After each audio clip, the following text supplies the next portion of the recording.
Bicara tentang musibah, ketika kita melihat tentang musibah, pertama ada yang disebut musibah dalam beragama, musibah agama. Yang disebut musibah agama ini kadang tanpa kita sadari, seperti meninggalkan sholat itu merupakan musibah dalam agama. Yang kedua, ketika kita melakukan maksiat itu musibah. Dan musibah agama ini banyak di antara kita semua kadang tidak merasa itu adalah sebagai musibah. Kenapa itu disebutkan dengan musibah? Dikarenakan, wahai sahabat semuanya, ternyata ketika kita meninggalkan sholat, maka akibat dari perbuatan tersebut akan kita rasakan, akan kita terima di dalam kehidupan. Kadang kita merasa itu bukan musibah, tetapi sebenarnya itu musibah yang akan membuat kita sulit.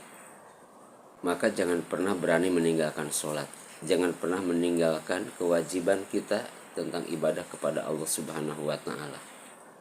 Yang kedua, ada yang disebut dengan musibah dalam dunia. Musibah dunia ini banyak bentuknya.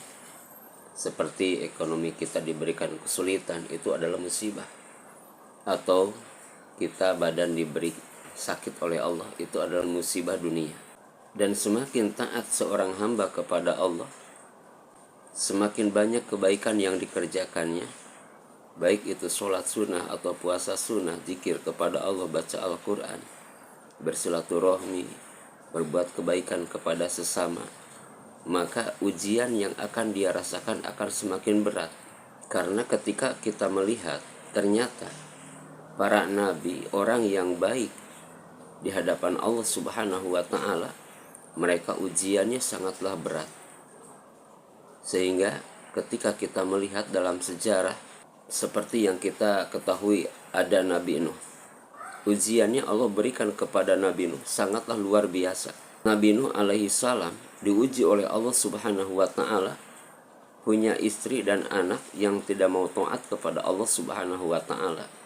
Sedangkan Nabi Nuh diutus untuk mengajak manusia beribadah kepada Allah, sementara istri dan anaknya selalu durhaka kepada Allah.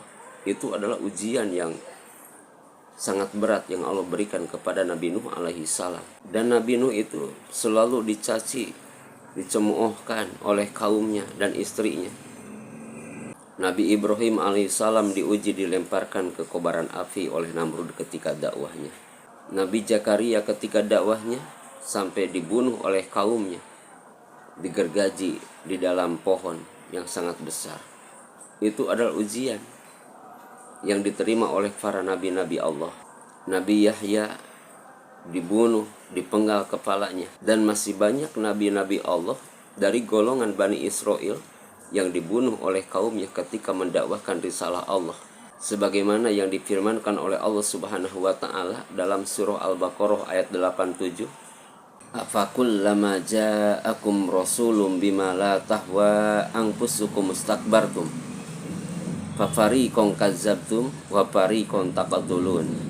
Dalam ayat ini Allah Subhanahu wa Ta'ala bertanya, afakullama ja'akum rasulun bima la tahwa anfusukum mustakbartum, mengapa setiap kali datang rasul kepadamu membawa sesuatu ajaran, membawa sesuatu pelajaran yang kamu tidak menginginkannya, kamu menyombongkan diri, lalu sebagiannya kamu dustakan dan sebagiannya kamu bunuh. Inilah ujian-ujian yang telah Allah berikan kepada nabi-nabi Allah. Maka wahai sahabat semuanya, ketika hidup ini kita diuji, ketika hidup ini terasa pedih, maka usahakan dekatkan diri kita kepada Allah Subhanahu wa Ta'ala. Karena ujian yang akan diberikan kepada kita sesuai dengan ketaatan kita kepada Allah Subhanahu wa Ta'ala. Dan itu merupakan bentuk kasih sayang Allah kepada hambanya ketika Allah akan meninggikan derajatnya.